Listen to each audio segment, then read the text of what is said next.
So,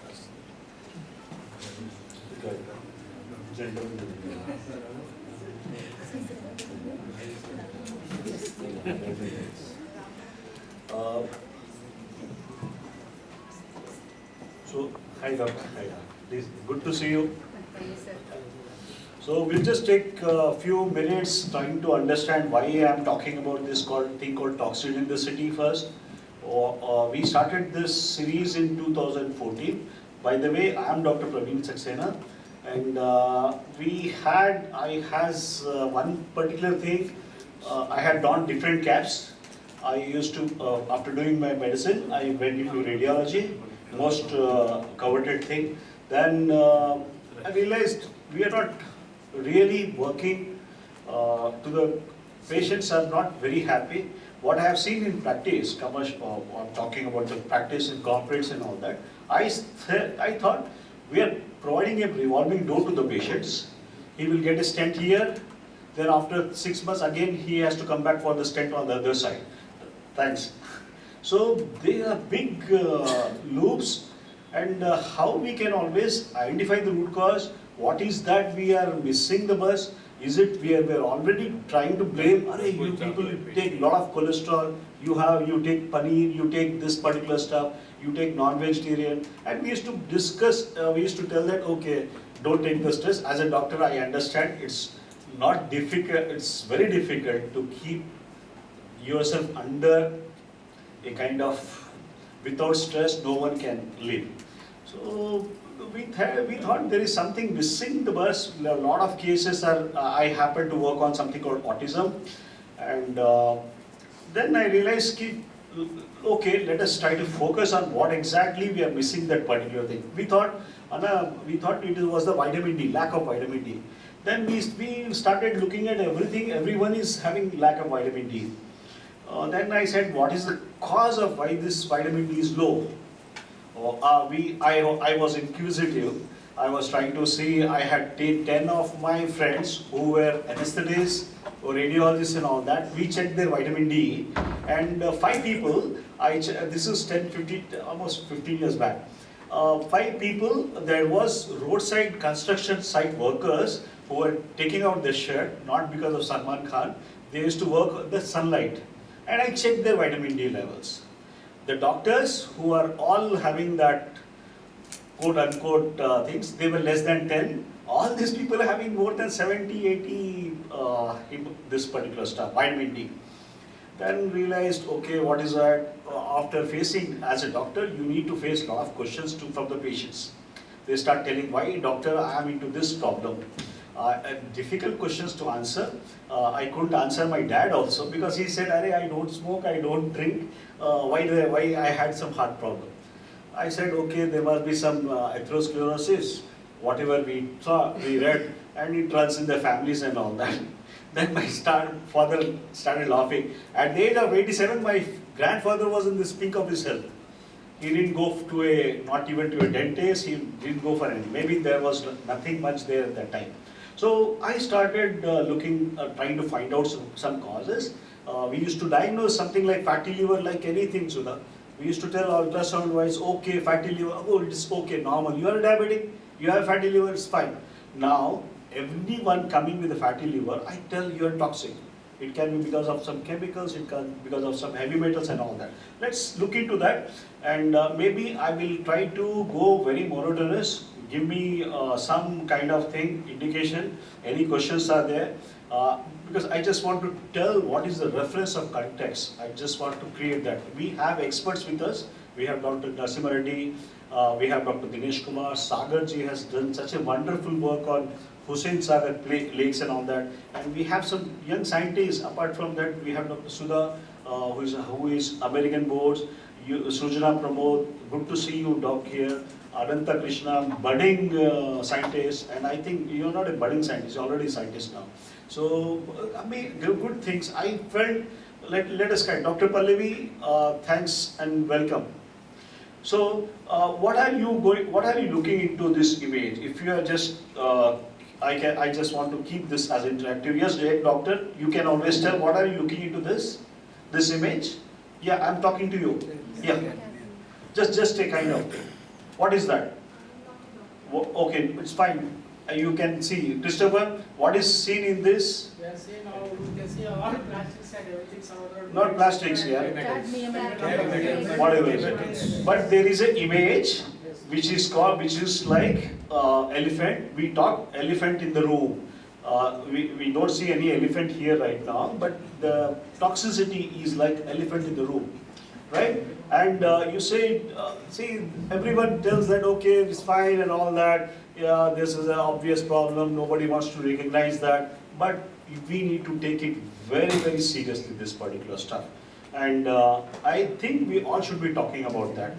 This is giving rise to different problems, like we have never seen. As a medical doctor, I passed in 1990. I hardly saw an autism case, sir.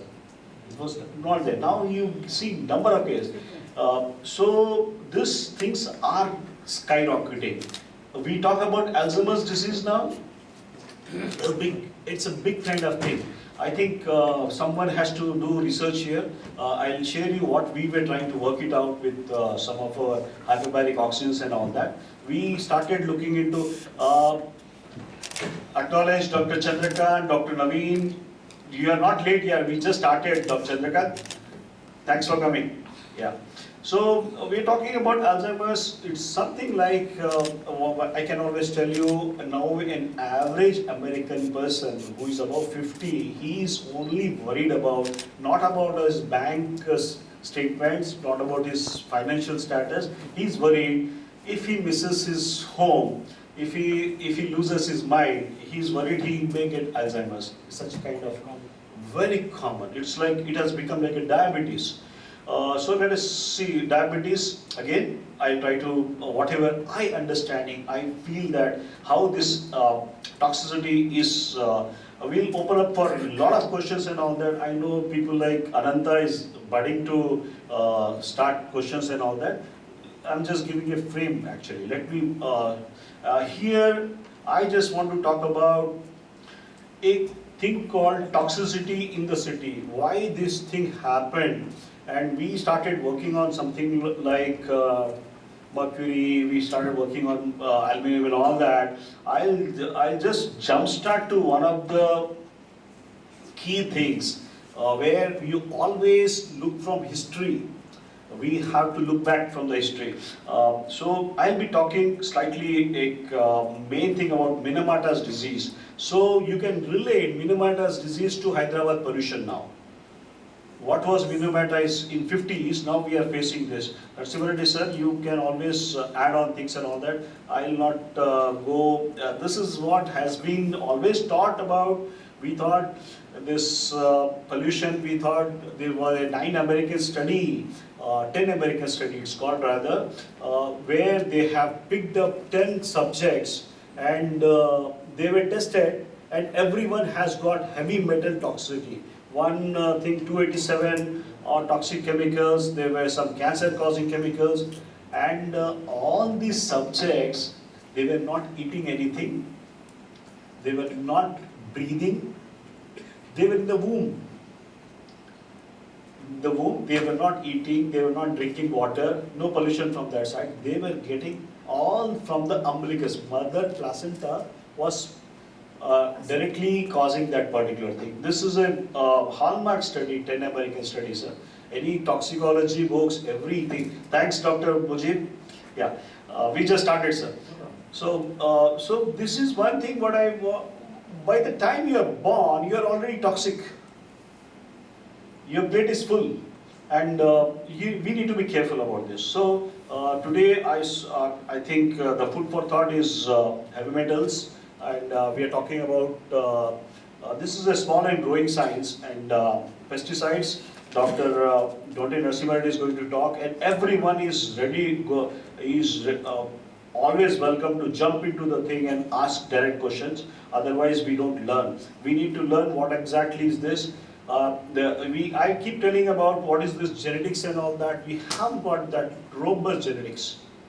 We have got 25,000-year-old genetics. And we, see, the thing is, all these chemicals and all that, these things have been started for the last 60, 70 years. And there's a big kind of plastics, toxins, hydrocarbons, dioxins. We'll keep on looking into things. So we doctors started dismissing things. We told, okay, it's lifestyle things, we are smoking, we are having things and all that. Now we just can't brush things aside. We have to keep telling. I think that time we were fortunate. My dad and all my family members, they used to tell that you should not go to a person who is smoking also. That was the kind of, they created that kind of stuff. And we never used to go into Usmania Medical College mess as well as into the hostel, because we know there are drinks untayani. We never used to go there. So the kind of scare my parents have brought us, what I believe is now there are a lot of other variables which we'll discuss about that. It's not just the smoke or it's not just the daru, right? We have other things. We need to look into things. You were talking about perfluorooctanic acid, lot of stuff. Everyone is ready to jump into.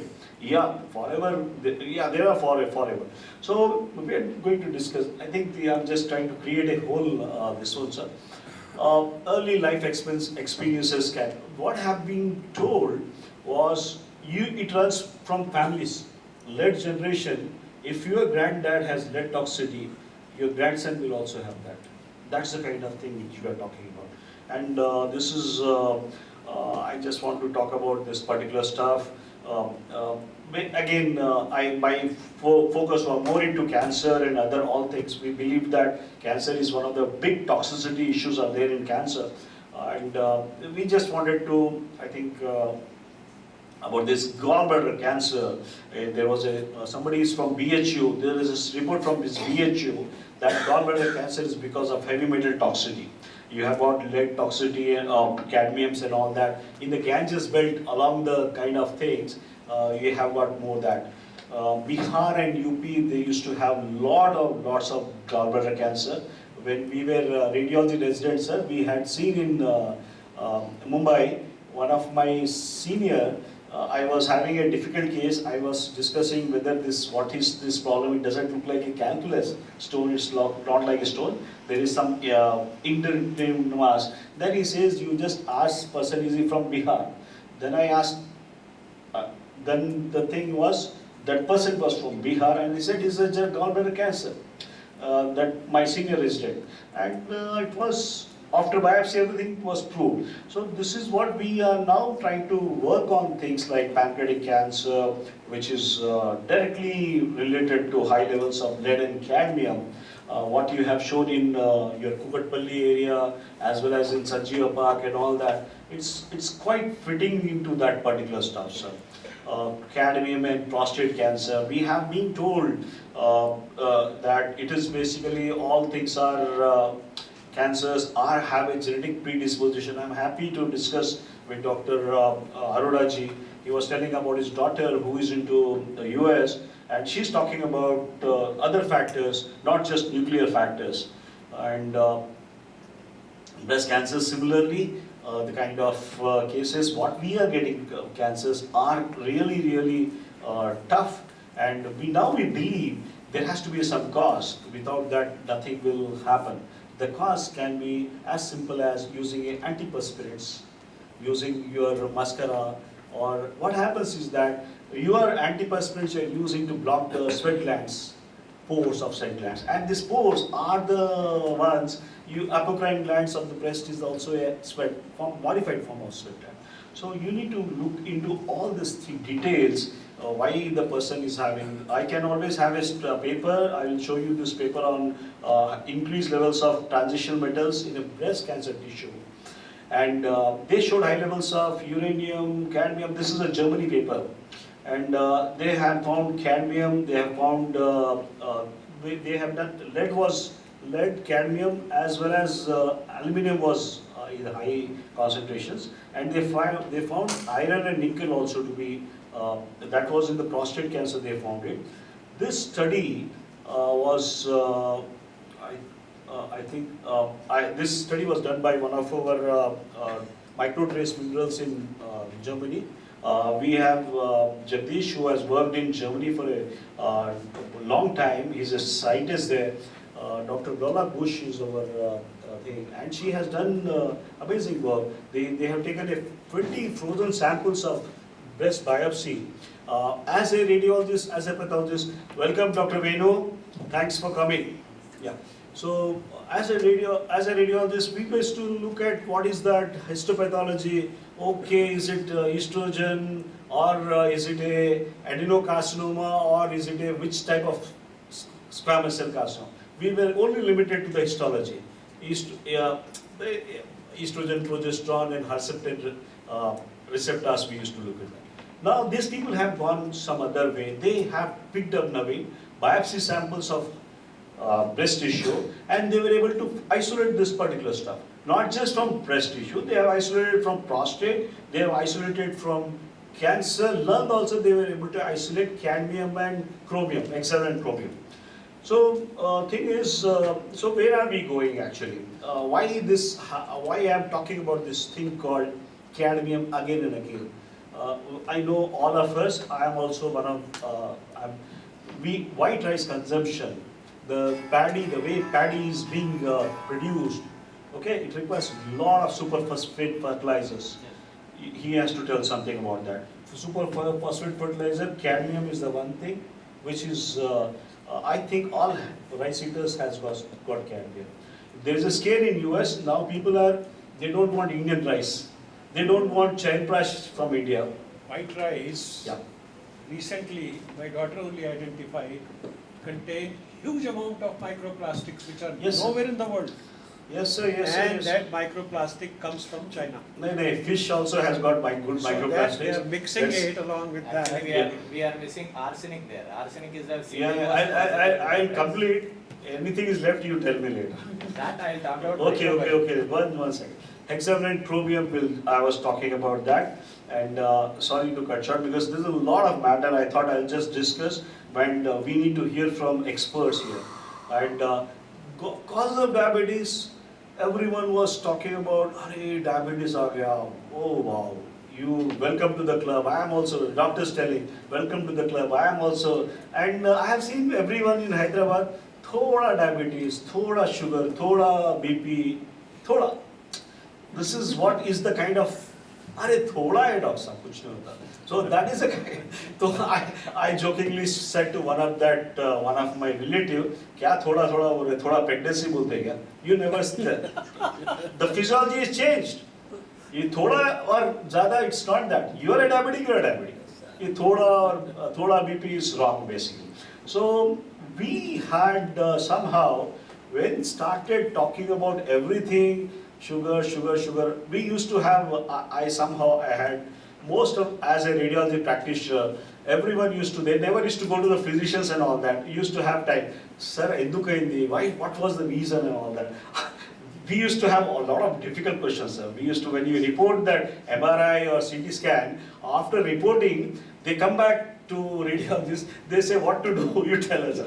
So this is, I had seen people talking in our culture, all functions and all that, and the moment we doctors go to the thing, suddenly they stop.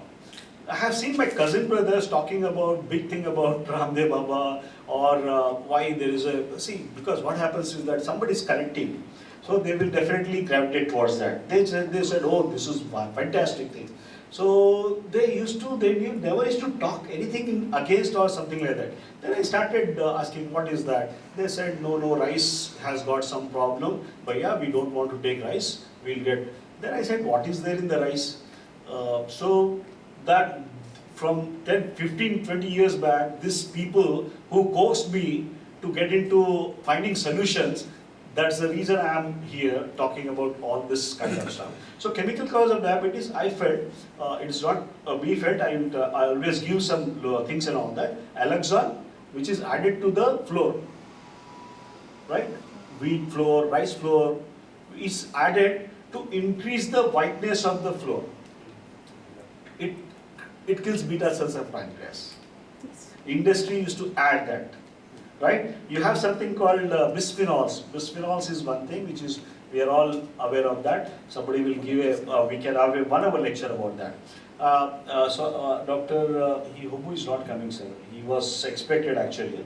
He was from Mumbai. He told he would talk about plastics. We talked about cadmium, mercury, inorganic arsenic and all that. I felt, I was started asking what changed in Hyderabad 30 years back. 30 years back, we never had this diabetes, this much. What was the things which we changed? At the ground level, I felt yes. One thing was bore wells. We started digging more bore wells, right? We had plastic water bottles. Water was a big source, and this is one thing which has resulted in, we are not diabetic capital. We should try to fight that particular notion totally. And we felt there is something in the water, something in the air, or something in food is causing that. And for that you need to understand, insulin has two arms, long arm and short arm. They are connected with the disulfide bridges. And what happens when you have something like mercury or something like cadmium or arsenic and all that, they break these disulfide bridges. So we are not just talking about what is that type 2 or type 1 and all that. Even the insulin molecules can be disrupted by these heavy metals. You have got a paper in 2006 telling mercury causing apoptosis of this particular stuff. You have got a paper of what you are talking about, that was in Michigan paper, and they said 8 to 10 micrograms of arsenic in water is sufficient to cause diabetes and this one. We have, we have more than average 30 plus we have in water in Hyderabad. I used to think that it is the West Bengal or something like that, it's full of arsenic. It's not like that. Telangana is full of arsenic, almost all. So there was an environmental link to diabetes also. What was being done was, there were some studies which were done. They started looking into dioxins and all that. There were orange hunters and all. This is because we need to, actually this, whatever it helps, epidemiology helps in a big way. Epidemiology, this arsenic water, this studies of Michigan and this particular diabetes link, Vietnam veteran study, they were a group of soldiers who were using orange handlers, which was, they used to carry that thing to the army, and the people who carried that orange this one, they got into diabetes. The people who didn't get, they didn't get into it. So this was again a significant study, and of Taiwan there is again an epidemiological study. There was a thing called black foot disease in Taiwan. Black foot disease in Taiwan, there was everyone started having black legs, not gangrene, but they have kind of things. Now you see very common in your practice. So then they started looking into what is the cause and all that. They found that this well has having high levels of arsenic, and they stopped that using that arsenic. And there was a prospective studies for more than 30 years later, and they were able to show there is a changes with that. High levels of arsenic causing that black foot disease of Taiwan. Black foot disease is nothing but your peripheral neuropathy, your kind of this one. So again, going back to things, arsenic, what are the foods which are having arsenic now? It's not easy to get into, I don't want to get a debate on non-veg or vegetarian and all that, but Dr. Sagar Thara is going to give you the details of what exactly, how this vegetables and all that which are cultured having high levels of arsenic. Cadmium, I will not go much in deep, I just, heart disease is for some reason, people started telling, oh, you have got, all Indians have got predilection to heart disease, your Asian community is the most worst kind of stuff, and everyone is, be ready for all interventions and all that. We believe we have to, we are a young, we need to be, we have to see that our community gets saved, and we have to tell the people, no, it is not just your kind of genes. It is being finally told that your genes have got atherosclerosis and you are bound to get it. That's what was a narrative which was given to us when we were students. They told you are going to get that, nothing doing. So what I tell is, you try to follow some of the areas, cut down this pollution, and you are not going to get into that. I can always, so air pollution causing heart disease is caused by black foot, I have shown about that.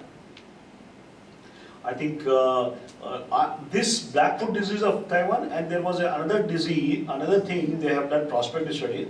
What they have done was, they have checked for coronary angiograms in all the patients who had black foot disease.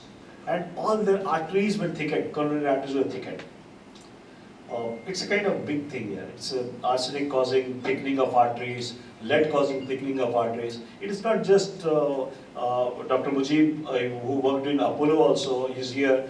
I don't think, sir, it is 1 centimeter, 2 centimeter, giving a stent is the answer.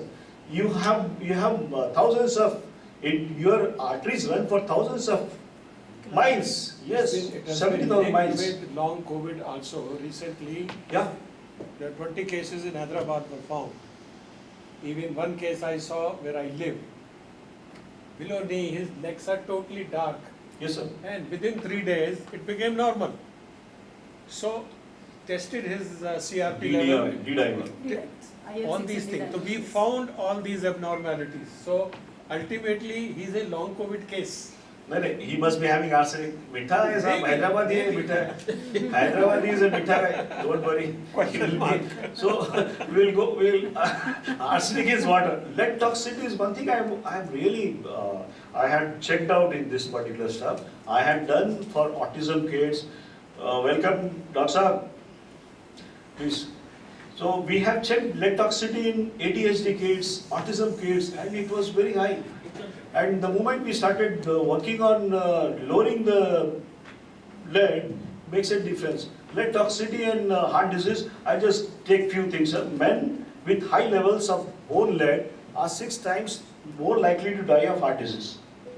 Bone lead is the one thing which is a parameter. We can always check the bone lead in the tibia by X-ray diffraction, and you can always look at that. Because this is one thing which is totally missed out. We have reasons to say now, even the diesel exhaust causing myocardial ischemia.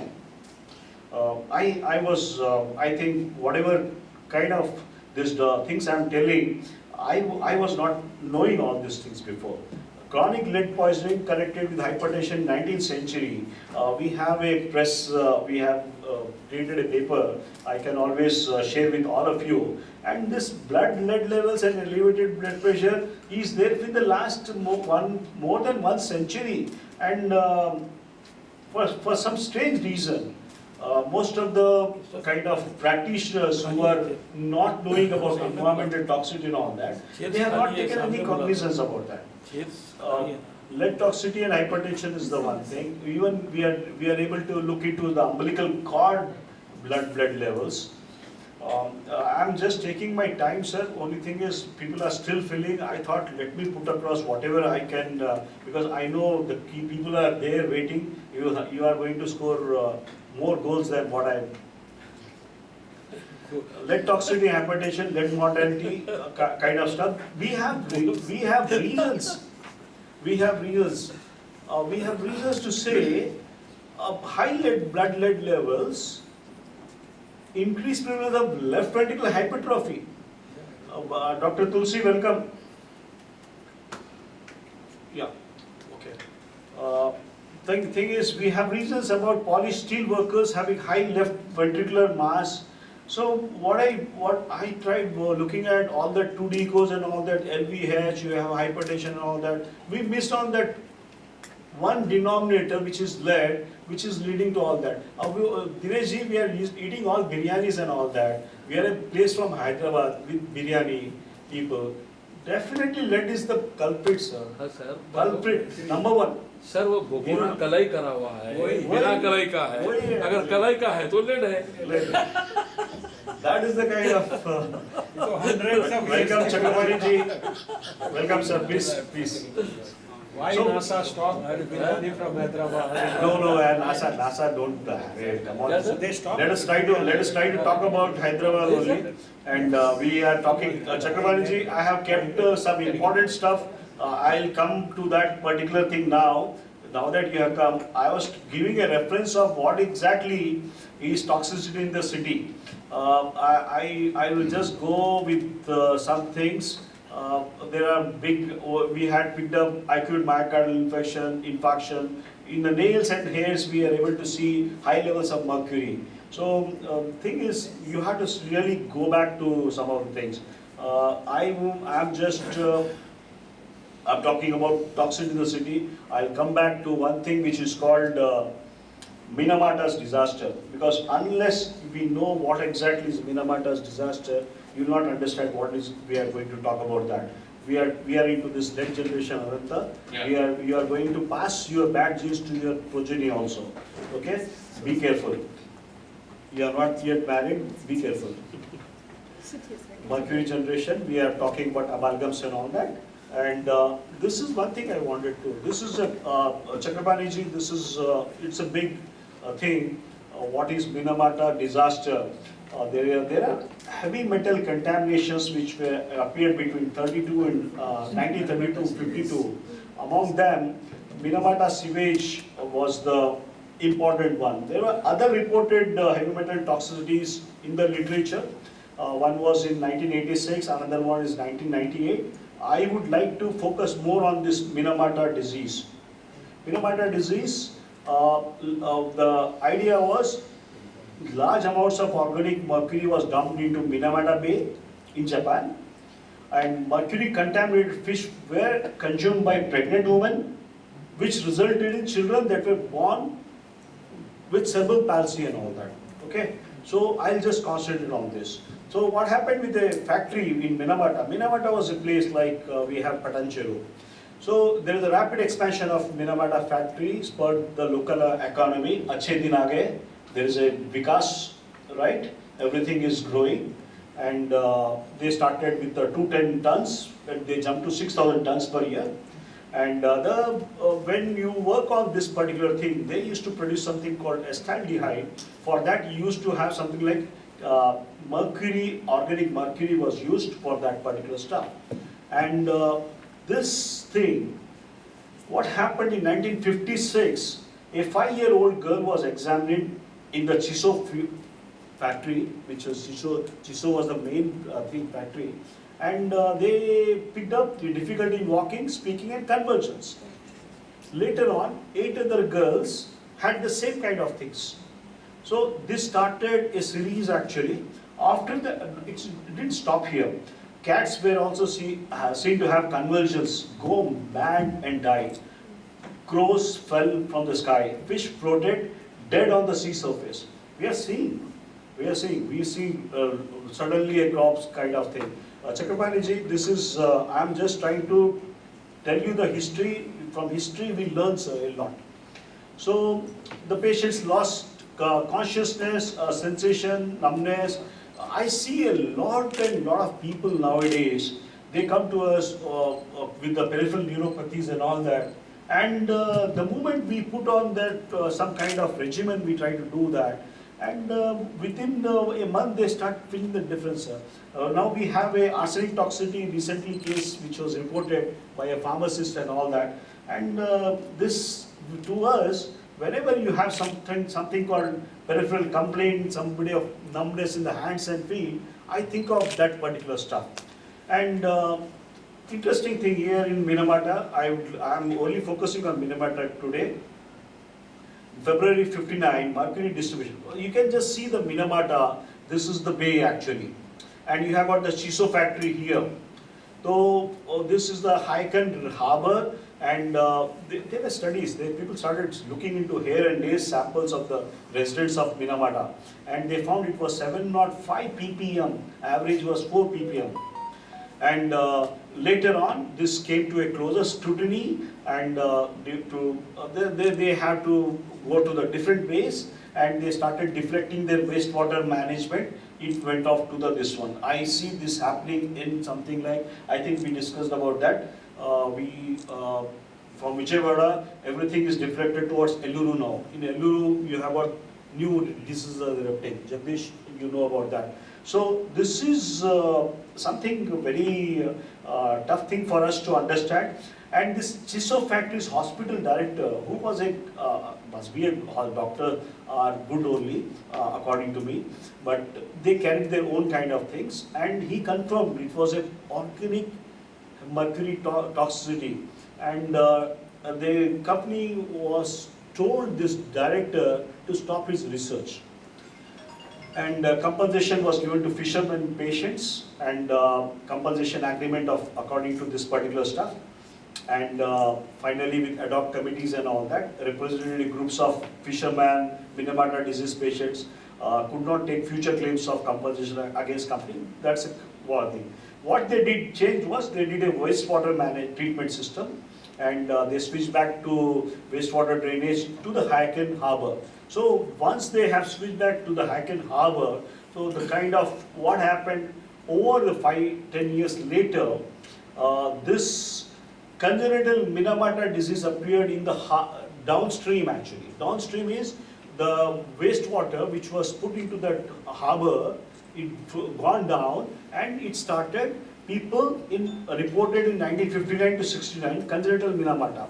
Doctors noticed long time abnormal high frequency of cerebral palsy.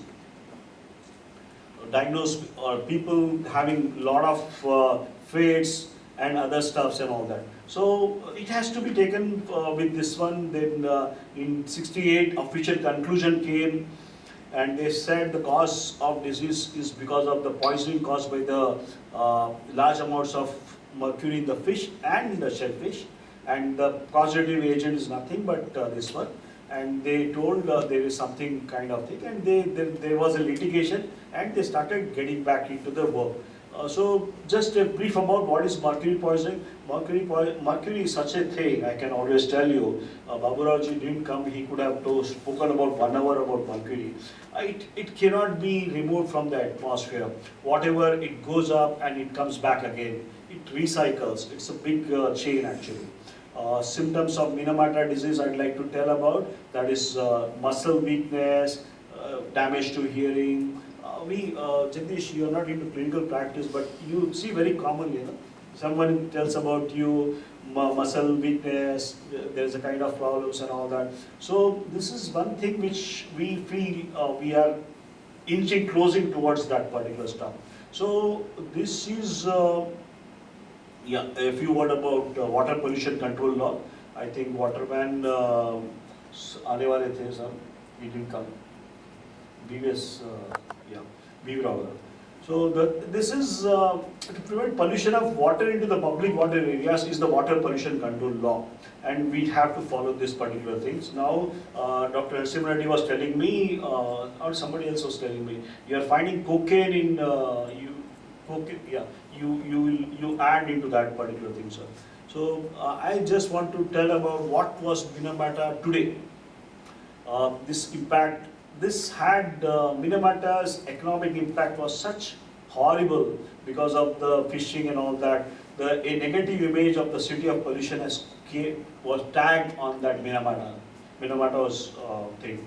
And Minamata now is an important issue because there is still regarded in 2010, a group of 2 to 123 uncertified victims reached a settlement with the government of Japan, and this is something. And you know what is happening with the most congenital patients now in their 50s, and their health is deteriorating.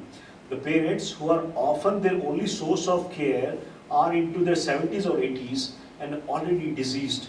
And it is really very frightening as well as sad to see the plight of things.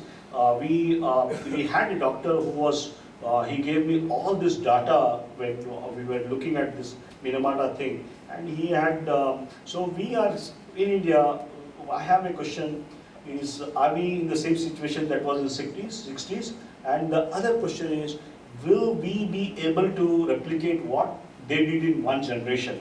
I don't think we can do it in one generation. There are a lot of things. So always you have to stop and think. I think I have taken a thing. I can always come back with some other things also. Now I'll try to, any questions are there, we'll definitely keep on working on that. because I've been talking non-stop. I see Ananta very restless, trying to jump into things. Now that all people have come, I would like everyone, because we have, coming together is beginning, sir. Okay?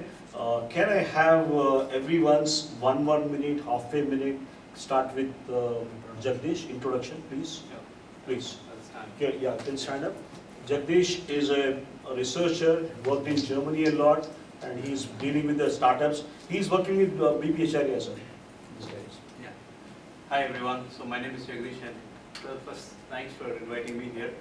I am right now leading an organization called Federation of Asian Biotechnology Association. So we deal with a lot of issues like this, and one of the issues is antimicrobial resistance, and we recently worked with Andhra Pradesh government how to deal with antimicrobial resistance, and we gave a plan how to implement, how to deal with antimicrobial resistance. So I was in Germany until this January, did PhD from there on cancer pain. Also worked with European Union for a couple of years. I'm a startup mentor. I used to have a couple of startups, and right now I'm more into teaching students about life in biotechnology, like how people can make career in biotechnology, and also helping biotech startups in getting funding. That's it. Yeah. Thanks, Jagdish. And I think you have told about that antimicrobial resistance. I can always, one thing I can like to tell you, all the time doctors are being told that you are the people who are responsible for getting antimicrobial resistance. This is partly correct and partly incorrect. Thing is, we are fed up, we are taking something like, we are not talking about something called poultry. Poultry is being fed with a lot of stuffs. All antibiotics, even if I don't take, it's going into this one.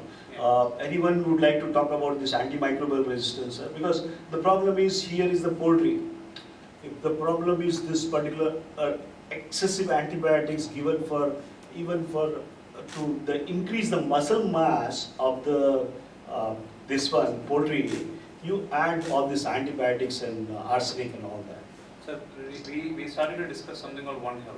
Okay. So in the One Health, we talk everything like poultry, fisheries, plants as well as human.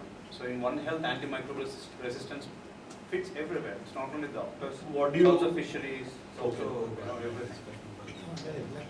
Next. Anything farming, you will have antibiotics. Ananta is going to take more than 1 minute for his introduction. Please, it be will be precise. So, good afternoon to this August session. So, thank you for the invitation, Saxena sir. So, this is Dr. Anand Krishna. I've done my master's from University of Hyderabad and PhD from National Institute of Nutrition. So, in lipid biochemistry department.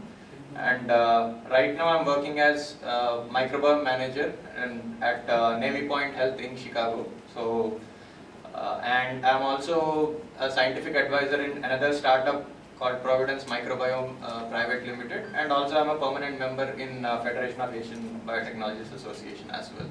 So we do the microbiome testing, and then I am involved in the microbiome testing and then giving the recommendations and foods to regulate the bacteria and all that. So I'll discuss more later. Yeah, thank you. Dr. Pramod.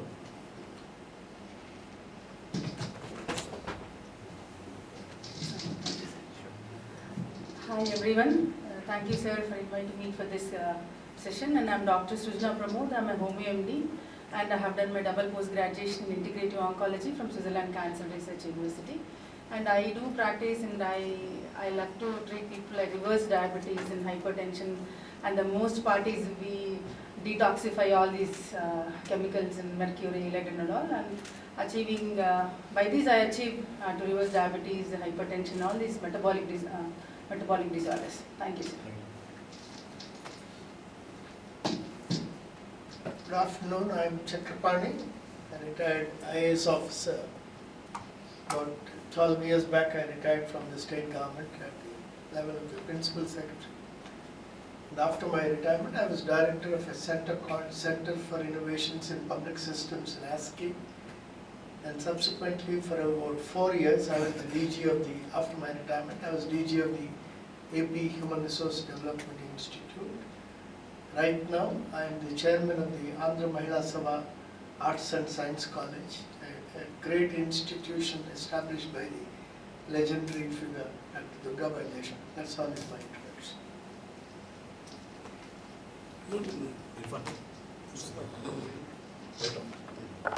Good evening, friends.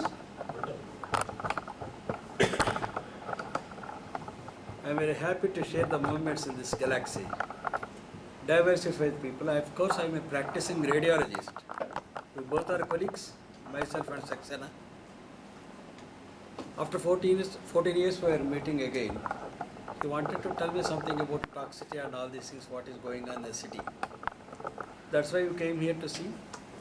Basically, since I am a practicing radiologist, I don't know much of the. We are moving in the pollution, we are swimming in the pollution, but we don't know what is the inceptions there in it. That's all. Thank you very much. Thanks, Nandkishore. Yeah. Good afternoon. Good afternoon, everyone. This is Dr. Anusha. I'm practicing as a general physician, and I came with my father. But after knowing to know about this toxicity and all, being a physician, we have been always when we are getting a patient, we will be thinking about what was the cause of the disease, what is the cause of this vascular disease, is it the like any phospholipids causing it or any nervous system, or we never thought of this pollution like this arsenic or mercury causing it are the causes of it. With this I came to know that there is also another perspective through which we can also see the disease causing it, and I think this will be very much useful to me for the future also. Welcome, Doctor. Dr. Sudha needs no introduction. Thank you, sir. I'm Dr. Sudha, MD General Medicine. I practice in US as well as I practice in Hyderabad. So this toxicity in the city is not new for practicing physicians like us, where this has been our method of practice into the general medical cause diseases. This is our initial evaluation that we do test toxins first in our initial evaluation, and we have been doing this for more than 15 years as of now. So that's why I've been interacting with Dr. Saxena and Dr. Narsim Reddy Garu, how we can take care of this and how every field of people can come under one umbrella. It's our vision. Our vision is agriculturists, industrialists, healthcare people, practicing physicians, okay, associations. We all need to come under one umbrella. If we all come under one umbrella, then only we can do something about it. It is, as Dr. Saxena has always been challenging these things, but it's for everybody to think. If everybody in the field, it's not only healthcare's responsibility, but it is as a society responsibility. And this has been going on in the US, and it's a global thing. Coming to Telangana, Hyderabad, it is a global toxicity. It's a global issues that it's been discussing in all globally as well. And I'm very, very happy to be part of here in Hyderabad with Dr. Saxena. Thank you so much.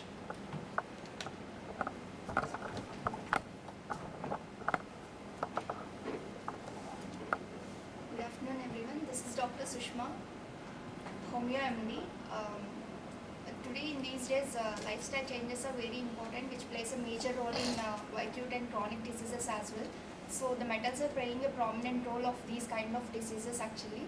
So we have to replace our kind of lifestyle changes starting from our vessels in the kitchen onwards, like replacing aluminium with the steel and mud pots.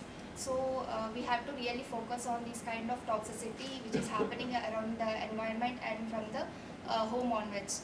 So I'm glad to have this session of toxicity in the city to know more and convey more to the patients regarding this awareness.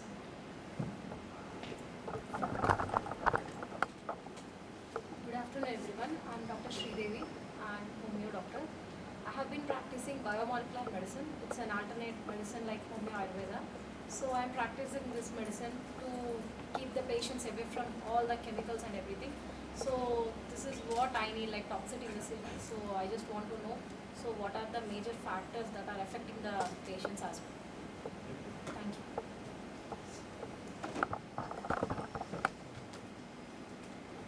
Namaste, Dr. Praveen sir, and all learned gathering here. Dr. Gauri Manigopal, No introduction for you, man. He's an amazing, he has done a lot of work. He's a homeopath and he's done so many camps now. He's done a lot of work in COVID. Thank you, Praveen Saxena sir, and thanks to call people like me regularly to detox us and you identify the toxins in the city well and keep on doing the good work, sir. And you are an inspiration to so many youngsters who have been wanting to take up this field of integrative medicine. And in fact, all your suggestions and guidance have been carefully following, and it's been a great help to all my patients. Thank you, sir.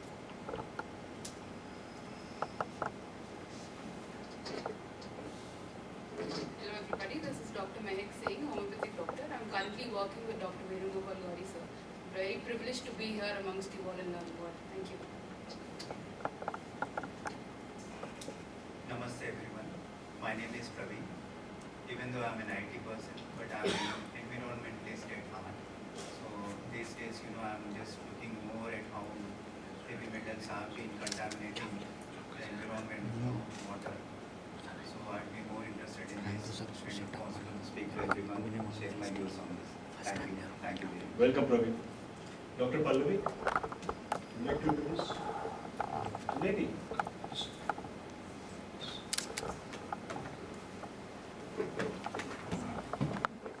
Hello, I'm Dr. Pallavi. I did my MBBS from Deccan College of Medical Sciences. Nothing more than that. I'm patient of Dr. Saxena.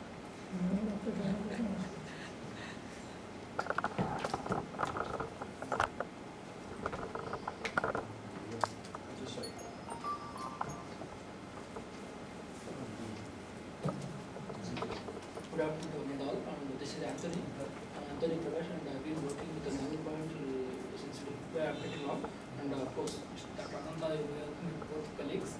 So, and I've been very privileged to be having this which will be very useful, and I can able to share my thoughts with you. Thank you. Welcome, sir.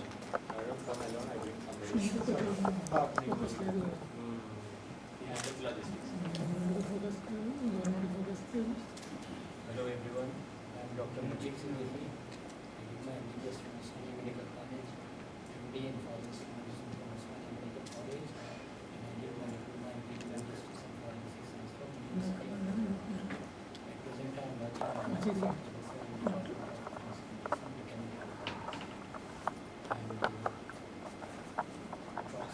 toxicity is toxic only, not only from water toxicity, air toxicity, everything, pollution is too much, and Dr. Saxena is taking a big task in solving this problem, identifying this problem. So my value to Dr. Saxena in this venture. Thank you. Thanks a lot, sir.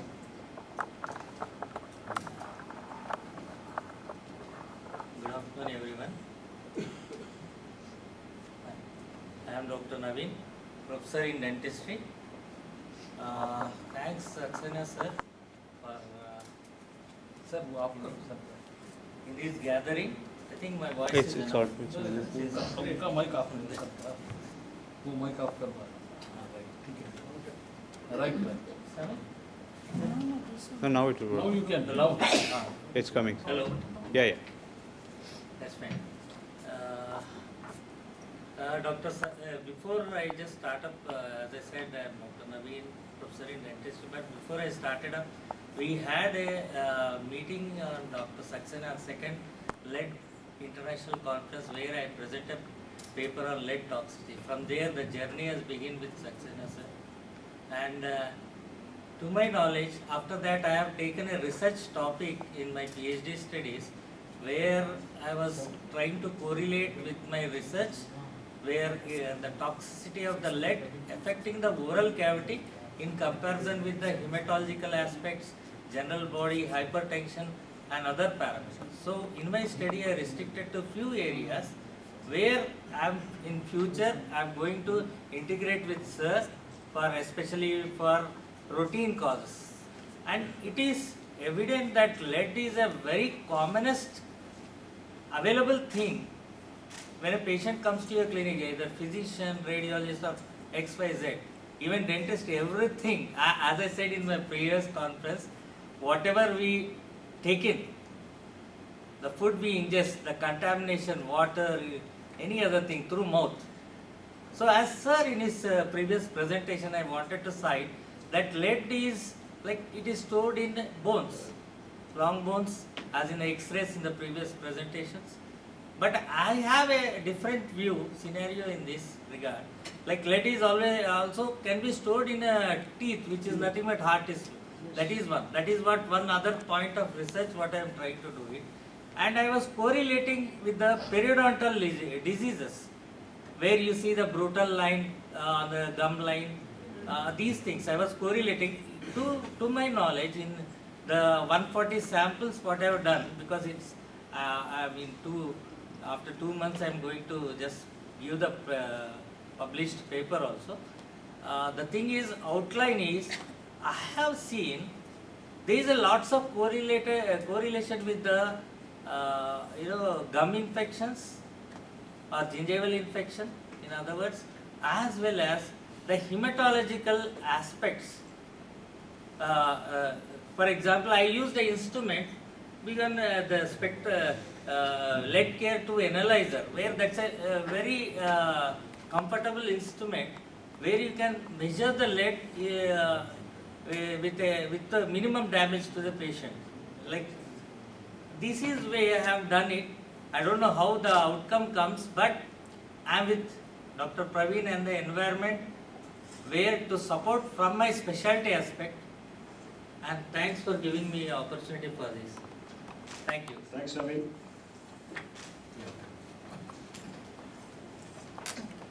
Namaste to all. I am a research scientist, Arnai Menu, Sapurji Pathology Center, and basically I am an Ayurvedic clinician, MD in Ayurvedic Pharmacology, PhD from Drug Toxicology Research Center, Indian Council of Medical Research, and my research mentor is here, Dr. V. Dinesh Kumar. He was my research mentor at ICMR, and we are working in the multidisciplinary R&D unit, and whereas drug development, my specialization is drug development in herbal or other fields also. So we are going through the various regulatory guidelines before taking the license for the new drug approval. So all the regulatory guidelines I have learned from my research mentor. He will explain better. Thank you. Thank you. Myself, direct. Dinesh sir. Dinesh sir is a speaker actually. So no need to introduction. Not so, like that. Not like because if I speak, then I will only speak poisoning only. Then you know how to clean also. Right, sir. Thank you. I am Dr. Dinesh. I am a superannuated scientist from ICMR NIN after serving 37 years. I am a task force committee member of this heavy metal poisoning, food additives, this thing for government. So I will share my experience, whatever is there, to the best of my ability. Thank you. Thank you, sir. Thank you. Arora, sir. Good evening, everyone. I'll take that. No, not functioning. Not functioning. Green, no, sir. That's it. Hello, can No, it's not functioning. Good evening, everyone. I'm veteran Air Commodore HSR Aurora, medical doctor, postgraduate in field of medicine, but my career started as a battlefield surgeon. We were 5 in the world who were in this field, operating half a kilometer behind the firing zone. Out of those 5, 3 died in 71 more doctors. We too are alive in this world.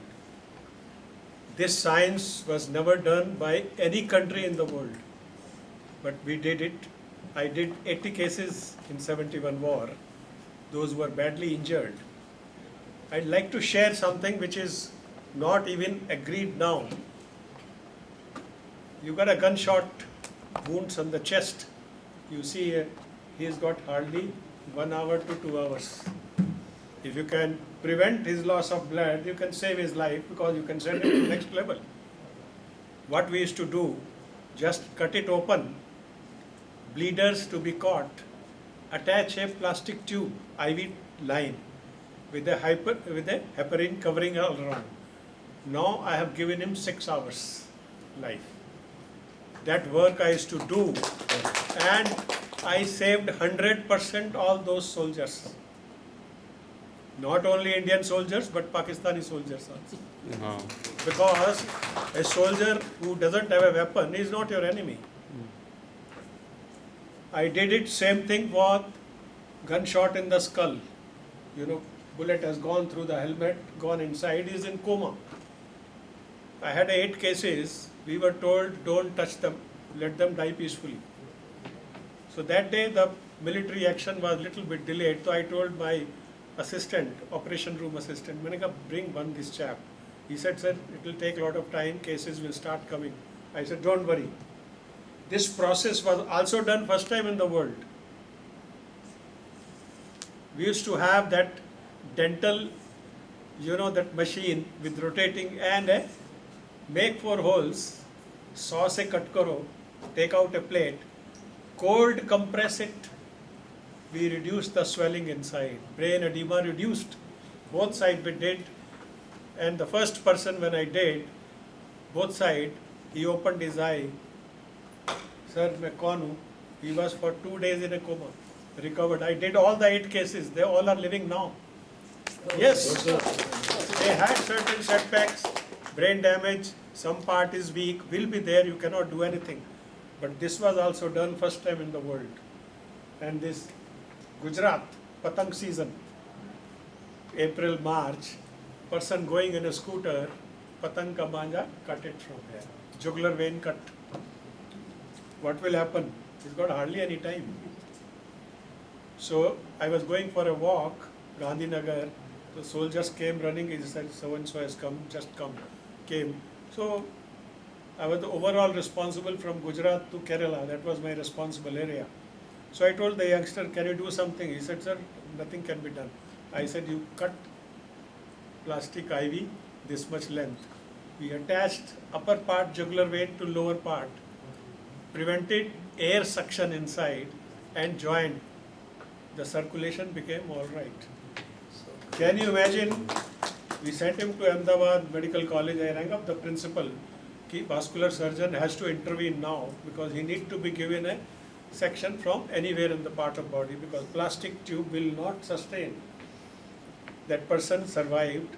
And then next day the principal called. I said, aim should be every doctor's mind should come, how do I save his life? That should be the aim. Irrespective of whatever knowledge you have. That is not the criteria. You will be surprised in villages, PHC doctor is posted. They refuse to give CPR. I am not a cardiologist. That is happening in India in a big way. So I think we totally agree with you, and we look forward for other things. I still vividly remember your 1971 war experience, what you told. Come on, let's